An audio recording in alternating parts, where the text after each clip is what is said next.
السلام علیکم every one. امید ہے آپ سب ٹھیک ہوں گے، خیریت سے ہوں گے. جیسا کہ آپ لوگوں کو بتایا گیا تھا کہ اب سے آخر زندگی کے تمام ایپیسوڈز آپ کو یوٹیوب پہ ملا کریں گے انشاءاللہ آن ڈیلی بیسس. اور اس کے لیے آپ کو بہت سارے لائکس اور کامنٹس کرنے ہوں گے اور یہ شو کروانا ہوگا کہ آپ لوگ اس ناول کو بہت پسند کریں and you want more episodes. تو چلتے ہیں اپنے ناول کی طرف. خار زندگی، کیس نمبر 46 پارٹ 2. عائش ملک. امید نے ڈور کو پھر بھی لاک کرنا چاہا مگر وہ نہیں کر پائی. منظر نے اپنے آئی برو اچکائی. ملکہ، میرے حالات کتنے بھی مشکل کیوں نہ ہو جائیں مگر میں تم سے غافل تو نہیں ہو سکتا نا. وہ گمبھیر آواز میں بولتا ڈور کو پش کرتا کمرے میں داخل ہوا. امید دروازے سے پیچھے ہٹی. اس کا چہرہ اسپاٹ تھا. تم اس لیے غصہ ہو کیونکہ میں 3 دن تم سے مل نہیں سکا جب تمہیں میری سب سے زیادہ ضرورت تھی. وہ جیسے جیسے آگے بڑھ رہا تھا امید اپنے قدم پیچھے لے رہی تھی. مگر افسوس اس بات کا ہے کہ میں کچھ دن مزید تم سے نہیں مل سکوں گا. وہ پیچھے ڈریسنگ ٹیبل کے ساتھ لگی. اس نے پیچھے مڑ کر دیکھا. اب مزید پیچھے جانے کی جگہ نہیں تھی. اس نے واپس منظر کو دیکھا. ایک پراسرار سے مسکراہٹ اس کے لبوں کی. آج مجھے ملک سے باہر جانا پڑ رہا ہے. سوچا تو یہی تھا کہ تمہیں اپنا بنا کر ہر جگہ ساتھ لے جاؤں گا مگر تمہاری طبیعت اور کچھ حالات نے موقع نہیں دیا. مگر کوئی بات نہیں، واپس آ کر میں تمہیں اپنا بناؤں گا. بلکہ اتنا ہی نہیں، کسی اور کو بھی تم سے ملواؤں گا. مجھے یقین ہے وہ مجھے مل چکی ہے. وہ اس کے بال 2 انچ لمبے ہو چکے تھے. ان کو ہلکے سے چھوتے بولا. امید نے اپنا منہ دوسری طرف پھیرا. اس شخص کا چھونا تک اس کو گوارا نہیں تھا. منظر نے اپنا ہاتھ نفی میں سر ہلاتے جھٹکا. بہت جلد، بہت حق سے چھوؤں گا تمہیں ملکہ. تب یہ گریز ممکن نہیں رہے گا. وہ ایک قدم اس کے مزید پاس ہوا. مجھ سے فرار کی کوششیں بیکار ہیں، اس نے اس کے پاس ہوتے سرگوشی کے انداز میں کہا. منظر اندھیرے میں بھی 10 فٹ کے فاصلے پر دیکھ سکتا ہے. تو تمہاری اس روشنی میں باغی آنکھوں کی کہانی مجھ سے چھپی نہیں ہے. ابھی وقت نہیں ہے ورنہ ایک تفصیلی ملاقات کرتا. وہ اس پر ایک گہری نظر ڈالتا بولا اور اپنے 2 قدم پیچھے لے کر اپنی پاکٹس میں ہاتھ ڈالے سیدھا کھڑا ہوا. کچھ کہو گی نہیں؟ اس نے آئی برو اچکاتے کہا. امید خاموش رہی. غصے کا اظہار کا بہترین انداز لفظوں سے اپنی بھڑاس نکالنا ہے، ورنہ وہ اندر ہی اندر زہر بن جاتا ہے. منظر نے اسے اکسایا. میرے موم ڈیڈ چاہتے تھے کہ ان کی بیٹی کسی درندے کے قبضے میں نہ جائے. اسی کوشش میں وہ اپنی جان گنوا بیٹھے. اس نے کھوئے ہوئے انداز میں کہا. پھر اس کی آنکھوں میں دیکھا. میں اپنی آخری سانس تک کوشش کروں گی کوشش رائے گاہ نہ جائے. وہ اس کو براہ راست دیکھتی چبا چبا کر بولی. اس بات پر منظر کی پینٹ کے پاکٹس میں موجود ہاتھوں کی مٹھیاں بنیں. اس کی آنکھوں میں سرخی اتری. کچھ سیکنڈ وہ امید کو دیکھتا رہا. یہ باغی لہجہ، یہ جذبات سے خالی نڈر آنکھیں کچھ اور ہی کہانی سنا رہی تھی. مگر وہ سر جھٹک گیا. ابھی کچھ بھی سوچنے کا وقت اس کے پاس نہیں تھا. امپریسو. ایک ملکہ کو ایسا ہی ہونا چاہیے. ایگریسو، نہ ڈر. مجھے تمہاری آنکھوں میں ڈر پسند بھی نہیں ہے. I like it. مگر کیا ہے نا. وہ واپس اس کی طرف پڑھا. ملکہ اپنے بادشاہ کے بغیر ہمیشہ ادھوری ہے اور تمہاری تکمیل میرے وجود سے ہوگی. میری مہر لگے گی تم پر. اس کے درمیان میں جو بھی مجھے اس کو ہٹانے کے لیے اس کی جان لینی پڑی تو میں پیچھے نہیں ہٹوں گا. اس کا گال تھپ تھپاتے وہ واپس مڑ گیا. دروازے کے پاس پہنچ کے وہ رکا اور واپس امید کی طرف دیکھا جو اسپاٹ آنکھوں سے اس کو ہی دیکھ رہی تھی. میں امید کرتا ہوں ملکہ فرار کی کوشش نہیں کرے گی بلکہ ایسے ہی آنکھوں میں آنکھیں ڈال کر ڈٹ کر مقابلہ کرے گی. مگر چونکہ میری ملکہ تھوڑی بیوقوف ہے تو میں پورا انتظام کر کے جا رہا ہوں جو ایسی ہر کوشش کو ناکام بنا دے گا. مگر پھر بھی کوشش نہ کرنے کی امید سے امید ہے. اس کے بعد وہ اس پر ایک آخری نظر ڈالتا رکا نہیں اور نکل گیا. اگلے کئی دن وہ مسلسل مصروف رہا. ساری کوششوں کے بعد بھی پتہ نہیں چل رہا تھا کہ سب کس نے کیا۔ ایک بات تو کنفرم تھی کہ یہ ایک ہی انسان کا کام ہے، وہی انسان جس نے وہ چٹ ہسپتال کے کمرے میں رکھی تھی۔ اس کی دور اندیشی اس بات کی گواہی دے رہی تھی کہ جو کوئی بھی ہے امید سے جڑا ہے، مگر کون؟ اس کے موم ڈیڈ تو ہرگز نہیں ہو سکتے تھے، یہ ممکن ہی نہیں تھا۔ پھر کون تھا؟ کیا امید کو اس بارے میں پتہ ہے؟ نہیں، کیسے ممکن ہے کہ اس کو پتہ ہو؟ وہ بہت معصوم ہے۔ وہ تو اس وقت سو رہی تھی جب وہ چٹ اس کو ملی تھی۔ یقیناً اس کے سوتے میں کوئی اس کے کمرے میں آیا تھا۔ وہ جتنا اپنے دماغ کے گھوڑے دوڑاتا اتنا ہی پزل ہو جاتا۔ اوپر سے اس کو مسلسل کسی نہ کسی نقصان سے دوچار ہونا پڑ رہا تھا جو اس کو مسلسل مصروف رکھے ہوئے تھے۔ ہاں، فرق یہ تھا کہ اب یہ نقصانات اتنے بڑے نہیں تھے، صرف اس کو الجھانے والے تھے، اور وہ الجھ رہا تھا اور الجھا ہوا تھا۔ مگر جب اس کو لگتا وہ چیزیں سمیٹ چکا ہے، پھر اس کو کسی ایسی شکست کا سامنا کرنا پڑتا جو پہلے سے بھاری پڑتی۔ اس سب میں جو چیز سب سے مشکل تھی وہ تھی قانونی کارروائی، جو اس کو اپنے طریقے سے نکلنے نہیں دے رہی تھی۔ وہ مسلسل نوٹس کر رہا تھا کہ اس پر ہوئے ہر وار کو جان بوجھ کر کسی نہ کسی طرح قانون سے لنک کیا جا رہا تھا تاکہ وہ پھنسا رہے، اور ایسا ہی ہو بھی رہا تھا۔ وہ چاہ کر بھی پاکستان نہیں جا پا رہا تھا۔ قانونی سطح پر اس کو ملک سے باہر جانے کی اجازت نہیں تھی۔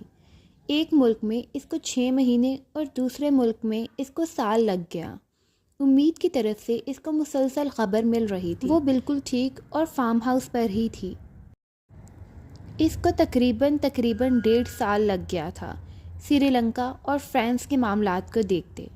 ابھی تک وہ کیلیفورنیا تک نہیں جا سکا تھا جہاں اس کا سب سے بڑا نقصان ہوا تھا۔ اس کا خیال تھا کہ فرانس اور سری لنکا سے وہ جلدی فری ہو کر وہاں جائے گا، مگر یہ صرف اس کی غلط فہمی تھی۔ اس کو جان بوجھ کر وہاں الجھا کر رکھا گیا تھا کہ اس سب میں نکلتے اس کو 1.5 سال لگ گیا۔ وہ اس دوران جب پاکستان جانے کی کوشش کرتا، مسئلہ درپیش آ جاتا اور وہ رک جاتا، مگر اب اس کا صبر کا پیمانہ لبریز ہو چکا تھا۔ چاہے آندھی آئے یا طوفان، وہ اب مزید رک نہیں سکتا تھا۔ بے شک اس کے بنتے اس کے ملازمین ہر طرح سے اوکے کی رپورٹ دے رہے تھے، مگر پھر بھی وہ اب امید کو ایک بار آنکھوں سے جا کر دیکھنا چاہتا تھا، اپنی گڑیا کو ایک بار دیکھنا چاہتا تھا، اس کے بارے میں پتہ کروانا چاہتا تھا۔ اس سب میں وہ یہ کر ہی نہیں سکا تھا۔ 2 دن بعد اس کی پاکستان کی فلائٹ تھی۔ اب وہ بے صبری سے پاکستان پہنچنے کا انتظار کر رہا تھا۔ اب اس نے سوچ لیا تھا کہ وہ امید سے نکاح کر کے اس کو اپنے ساتھ کیلیفورنیا لے جائے گا۔ وہاں پتہ نہیں کتنا وقت لگنا تھا۔ وہ اس کو مزید ملازمین کے بھروسے نہیں چھوڑ سکتا تھا۔ اس کی چھٹی حص بہت پہلے کی اس کو وارن کر رہی تھی، مگر وہ اگنور کرتا رہا۔ پاکستان کی سرزمین پر اترتے اس کا دل کسی انہونی کے احساس سے دھڑکا تھا۔ کچھ تو تھا جو اسے بے چین کر رہا تھا۔ وہ سب کچھ اپنا وہم سمجھتے فارم ہاؤس کی جانب روانہ ہوا۔ گاڑی فارم ہاؤس میں داخل ہوئی۔ گیٹ پہلے سے کھلا تھا۔ حیرانی کا پہلا جھٹکا اس کو لگا۔ اسے کوئی ملازم نظر نہ آیا۔ اس کا دل زور سے دھڑکا۔ اس کے ملازم سب ٹرینڈ بندے تھے، وہ ایسی لاپرواہی کبھی نہیں کر سکتے تھے، وہ بھی تب جب وہ بتا کے آ رہا تھا۔ وہ بے چینی سے گاڑی سے اترا۔ انیس، دیکھو گارڈز کدھر مر گئے، سب کو یہاں حاضر کرو۔ جب تک ان کو اس لاپرواہی کی سزا نہیں مل جاتی تب تک میں یہی ہوں۔ وہ غصے سے غرایا تھا۔ انیس کے اشارے پر اس کے باقی گارڈز فارم ہاؤس میں پھیل گئے۔ تھوڑی دیر بعد وہ واپس آئے۔ سر، فارم ہاؤس میں کوئی بھی نہیں ہے۔ یس سر، میں نے بھی دیکھا ہے، اس سائڈ بھی کوئی نہیں ہے۔ یس سر، بیک سائڈ پر بھی کوئی نہیں ہے۔ گارڈز واپس آتے آگے پیچھے رپورٹ کر رہے تھے۔ واٹ؟ کیا بکواس کر رہے ہو تم سب؟ کدھر ہیں سب؟ سر، ہم نے پورا فارم ہاؤس چھان مارا مگر کوئی بھی نہیں ملا۔ ایسا لگتا ہے کافی وقت سے کوئی بھی نہیں ہے یہاں۔ وہ گارڈ کو پیچھے دھکیلتے اندر کی طرف بھاگا۔ اس کا رخ امید کے کمرے کی طرف تھا۔ کمرے کے اندر قدم رکھتے وہ رکا۔ کمرہ خالی تھا۔ اس نے سب جگہ دیکھ لیا اور واقعی ایسے خالی تھا کہ جیسے کافی وقت سے یہاں کوئی بھی نہ ہو۔ اس نے اپنی مٹھیاں زور سے بند کیں۔ وہ اپنے آفس والے کمرے کی طرف بڑھا۔ وہاں اس کی بہت امپورٹنٹ فائلز تھیں۔ وہ بھی یہی حال تھا، سب کھلا اور بکھرا ہوا تھا۔ سامنے ایک بڑی سی LED تھی، وہ اس وقت آن تھی، جس پر بڑے بڑے الفاظ میں ویلکم بیک جگمگا رہا تھا۔ Who the hell are you bastard؟ وہ ریموٹ اٹھا کر LED پر مارتے دھاڑا تھا۔ اس نے اپنے دونوں ہاتھوں سے اپنے بالوں کو شدت سے پکڑا۔ تبھی اس کی نظر سامنے ٹیبل پر پڑے لیٹر پر گئی۔ اس نے جلدی سے اس کو اٹھاتے کھولا۔ یقیناً سرپرائز اچھا لگا ہوگا۔ کافی شوق بھی ہوگے یہ لیٹرز پڑھتے وقت۔ بہت سے سوال بھی ہوں گے ذہن میں۔ کون ہے اس کے پیچھے؟ کیوں کر رہا ہے یہ سب؟ بہت حیران ہوگے۔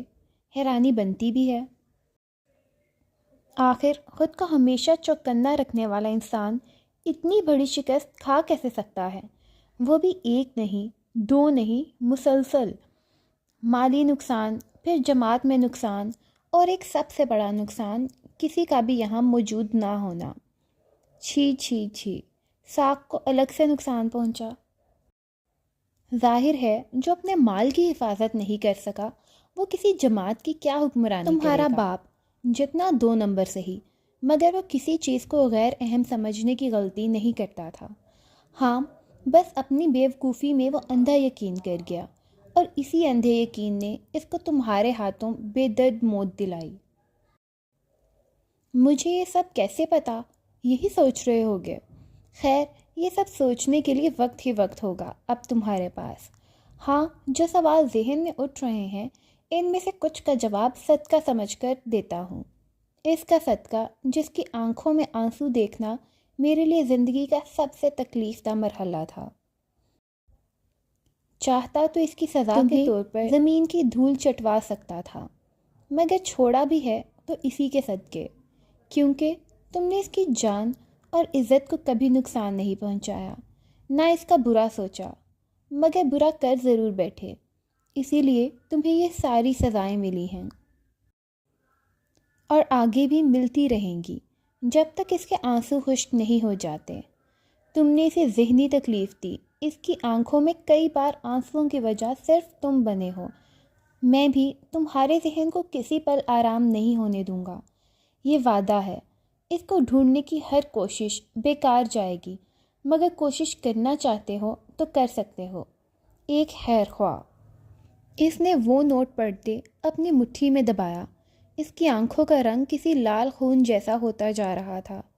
زندگی میں اپنی امی کی وفات کے بعد یہ پہلی بڑی شکست اس کو ملی تھی۔ آہ! وہ اونچی آواز میں چیخا تھا۔ ہر چیز کو اٹھا اٹھا کر اس نے پھینکنا شروع کر دیا۔ منٹوں میں وہ اس فارم ہاؤس کا بیرونی نقشہ بگاڑ چکا تھا، مگر اس کے اندر اس سے بھی زیادہ توڑ پھوڑ ہو رہی تھی۔ وہ بار بار چیخ رہا تھا، اتنی اونچی آواز میں دھاڑتا کہ اس کے سارے گارڈز تک ڈر رہے تھے۔ اس کا یہ روپ تو انہوں نے کبھی دیکھا ہی نہیں تھا۔ انیس نے آگے بڑھ کر اس کو روکنا چاہا، جب وہ اس کو بھی ایک زوردار پنچ مار چکا تھا۔ دور ہو جاؤ سب مجھ سے، دفع ہو جاؤ سارے، میں سب کو مار ڈالوں گا، وہ چیخ چیخ کر بولا۔ انیس کے اشارے پر سارے گارڈز منٹ میں وہاں سے غائب ہوئے۔ وہ مزید کافی دیر توڑ پھوڑ کے بعد نیچے زمین پر گرنے کے انداز میں بیٹھا، ایک زوردار قہقہا لگایا۔ انیس نے حیرانی سے اس کی طرف دیکھا۔ ابھی وہ کیسے دھاڑ رہا تھا اور ابھی کیسے قہقہے لگانا شروع ہو چکا تھا۔ منظر کے قہقہے اسے کسی بھیانک دیو کے قہقہوں کے مترادف لگ رہے تھے۔ سر، اس نے اس کے کندھے پر ڈرتے ڈرتے ہاتھ رکھا۔ انیس کو وہ ہوش میں نہیں لگ رہا تھا۔ کچھ دیر بعد وہ چپ ہوا۔ کچھ پل چپ ہونے کے بعد وہ آرام سے بولا، انیس دیکھو میری ٹکر کا کوئی آیا ہے، اور پھر قہقہا لگاتے زمین سے اٹھا۔ مزہ آئے گا، منظر کو بہت مزہ آئے گا۔ سالوں ہو گئے تھے کوئی مرد نہیں ملا جو آنکھ سے آنکھ ملا کر بات کر سکے، اور یہاں دیکھو میرے حلق میں ہاتھ ڈال کر میری سانسیں چھینی گئی ہیں، اس نے اپنی طرف اشارہ کرتے کہا اور پھر زوردار تالی بجائی۔ بہت مزہ آئے گا۔ کافی بورنگ لائف ہو چکی تھی، مگر اب لگ رہا ہے بہت مسالے دار لائف گزرے گی۔ وہ بہت پراسراریت سے بولتا، بار بار کہکہے لگا رہا تھا۔ انیس جانتا تھا ان کھوکھلے کہکہوں کی حقیقت۔ تمہیں پتہ ہے دشمن کیسے کامیاب ہوا ہے انیس؟ انیس نے سوالیہ نظروں سے منظر کی جانب دیکھا۔ بولنے کی ہمت نہیں تھی اس میں۔ دشمن میری کمزوریوں کو جانتا تھا۔ وہ جانتا تھا میں کہاں کہاں غلطی کر سکتا ہوں اور کروں گا، اور دیکھو وہ بالکل صحیح تھا۔ میں نے پچھلے 1.5 سال میں جب جب کہا میری امید سے بات کرواؤ، مجھے کہا گیا وہ بات نہیں کرنا چاہتی۔ دشمن جانتا تھا کہ میں اس بات کو اس کا غصہ سمجھ کر چپ ہو جاؤں گا، اور یہی میں نے کیا۔ اس نے آخری بات اتنی زور سے بولی اور ساتھ میں آخری بچا واس بھی اٹھا کر پٹخ دیا۔ میں اگر پہلی بار میں ہی اس سے بات کرانے کا حکم دیتا تو میں بہت پہلے الرٹ ہو سکتا تھا۔ دوسری غلطی، میں اس کی روزمرہ کی سینڈ کی جانے والی تصاویر پر مطمئن ہوتا رہا۔ ایک بار بھی اس کو اس فارم ہاؤس میں چلتا پھرتا دیکھنے کی کوشش کرتا تو میں کافی پہلے الرٹ ہو جاتا۔ اس نے پاس رکھی کرسی کو لات ماری۔ میں نے ملازمین کو کم حیثیت سمجھ کر ان پر بھروسہ کیا، مگر میں مات کھا گیا۔ وہ کم حیثیت تھے تو بک گئے۔ جو میں نے اس کے کمرے میں کیمرے لگوائے، جس دن وہ چلنا بند ہوئے اور مجھے رپورٹ ملی کہ کسی تکنیکی خرابی کی وجہ سے وہ بند ہوئے، میں اگر ایک پل بھی ساری پریشانیوں سے ہٹ کر سوچتا کہ ورلڈ بیسٹ کیمرے کیسے کسی تکنیکی خرابی کی وجہ سے خراب ہو سکتے جب تک ان کے ساتھ کچھ چھیڑ چھاڑ نہ کی جائے، اور کرنے والا بھی جب تک ایکسپرٹ نہ ہو، وہ کیسے کر سکتا تھا، مگر میں نے یہ سب نظر انداز کیا۔ کیوں؟ پتہ ہے کیوں؟ وہ پھر دھاڑا۔ کیونکہ میں نے اس کو اپنی ملکیت سمجھا۔ میں نے یہ سوچا اس کا میرے علاوہ اس دنیا میں کوئی نہیں ہے، وہ کہاں جائے گی؟ اگر بھاگ بھی گئی تو واپس میرے پاس ہی آئے گی، کیونکہ کوئی نہیں ہے اس دنیا میں اس کا۔ یہ احساس ہی کتنا خوبصورت تھا کہ وہ صرف میری ہے، میرے علاوہ اس کا کوئی نہیں۔ مگر دیکھو کیا ہوا۔ جس دن اس نے میری باتیں سنی تھی، اس دن پہلی بار وہ مجھ پر ہاتھ اٹھاتے اٹھاتے رکی تھی۔ کیوں رکی تھی پتہ ہے؟ کیونکہ وہ مجھ سے ڈرتی تھی۔ اس کی آنکھوں میں وہ آنسو میری ڈر کی وجہ سے بھی تھے، اپنی بے بسی کی وجہ سے بھی تھے۔ اگر وہ نہ ڈرتی تو اس دن وہ میری جان لینے کی خواہش کو پورا کرنے کی ہر کوشش کرتی۔ ڈر کے علاوہ ان آنکھوں میں ایک باغی پن دیکھا تھا میں نے اس دن۔ منظر نے اپنے بالوں کو شدت سے نوچا۔ کیوں میں یہ سب پہلے نہیں سمجھ سکا؟ پہلے دن جب مجھے اس کے ہسپتال کمرے سے وہ چٹ ملی، میں یہ جان گیا تھا کہ وہ جو کوئی ہے امید سے جڑا ہے، مگر کیسے میں اس بات کو اگنور کر گیا؟ جو انسان میرے 3 ملکوں میں بڑے لیول پر پھیلے بزنس کو 3 دن میں ہلا سکتا تھا، وہ کیسے اگنور ہو جانے کے لائق تھا؟ میں نے کیسے امید کو یہاں اکیلے چھوڑ دیا؟ آخر کیسے؟ وہ ایک بار پھر دھاڑتے توڑ پھوڑ شروع کر چکا تھا۔ کچھ دیر بعد وہ تھک کر صوفے پر گرنے کے انداز میں بیٹھا اور آنکھیں موند گیا۔ اس کو یوں بیٹھے 2 گھنٹے گزر چکے تھے۔ انیس کی کھڑے رہ کر سب ٹانگیں جواب، مگر وہ وہاں سے جانے کی ہمت نہیں کر سکا۔ انیس گاڑی نکالو۔ کافی دیر بعد اس کی بھاری آواز گونجی۔ یس سر۔ وہ فوراً شکر کرتا گاڑی کی طرف بھاگا۔ 1 گھنٹے بعد وہ اس جگہ کھڑا تھا جہاں اس نے ہنی کو 1.5 سال پہلے ڈراپ کیا تھا۔ اس کو پتا تھا یہ ہنی کی دوست کا گھر ہے، مگر منظر کو اس کا نام نہیں یاد تھا۔ اس کے گارڈ نے بیل بجائی۔ اندر سے ایک موٹا آدمی باہر نکلا۔ وہ سامنے کھڑے 10 گارڈز اور ایک جیسی بہت سی گاڑیوں کی لائن کو دیکھ چونکا۔ کیا یہ ہنی کی دوست کا گھر ہے؟ انیس یہی پوچھ سکا، کیونکہ ان کے پاس اس کے علاوہ کوئی انفارمیشن نہیں تھی۔ کون ہنی؟ اس موٹے آدمی نے تیوری چڑھا کر پوچھا۔ جتنا کہا ہے اتنا بتاؤ۔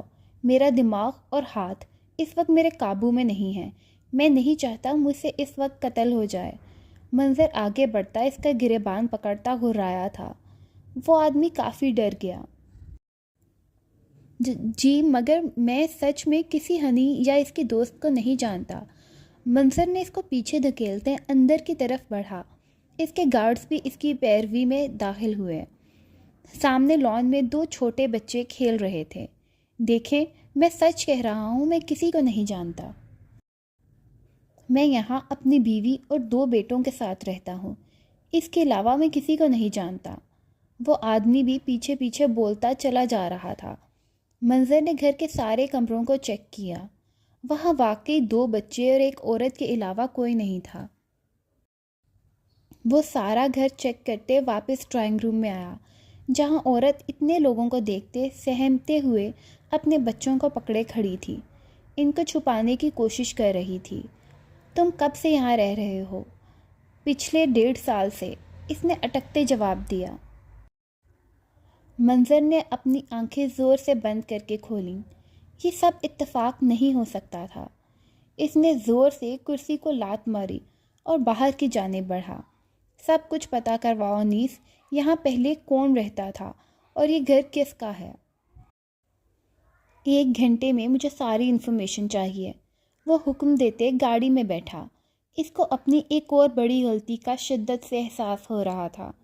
1 گھنٹے بعد انیس واپس آیا۔ سر، یہ کسی اعجاز انصاری کا گھر تھا، 1.5 سال پہلے بیچ کر امریکہ شفٹ ہو گئے ہیں۔ ان کی 3 بیٹیاں اور 2 بیٹے، سارے شادی شدہ اور بچوں والے ہیں۔ کچھ پاکستان اور کچھ باہر سیٹل ہیں۔ ان میں سے کوئی بھی ہنی کی دوست نہیں ہے۔ میں نے باقی ساری کالونی کا بھی ڈیٹا نکلوایا ہے، مگر وہاں بھی ایسا کچھ نہیں ملا۔ ان سب سے یہی ظاہر ہو رہا ہے وہ لڑکیاں وہاں سے بلونگ کرتی ہی نہیں تھیں۔ منظر نے اپنی مٹھیاں زور سے بند کیں۔ تو اس کا مطلب اس دن وہ جس گھر کے سامنے ان کو ڈراپ کر کے آیا تھا وہ ہنی کے دوست کا گھر نہیں تھا۔ اپنی مٹر کے دانے جتنے دماغ انہوں نے استعمال کر کے منظر کو چکما دیا تھا۔ جہاں سمجھداری دکھانی تھی وہاں دکھائی نہیں۔ اپنے گھر والوں کی ڈانٹ سے بچنے کے لیے انہوں نے منظر کو غلط ایڈریس دیا تھا۔ یہ کیا کیا تم نے گڑیا؟ وہ بس سوچ سکا۔ تاش کے سارے پتے اس کے خلاف گئے تھے۔ وہ بری طرح سے شکست سے 2 چار ہوا تھا، جس سے نکلتے اس کو پتہ نہیں کتنا وقت لگنا تھا۔ یہ تھی ہماری آج کی ایپیسوڈ، جو کہ مجھے پوری امید ہے کہ آپ کو بہت پسند آئی ہوگی۔ اپنی قیمتی رائے کا اظہار ضرور کیجیے گا۔ تب تک کے لیے اللہ نگہبان۔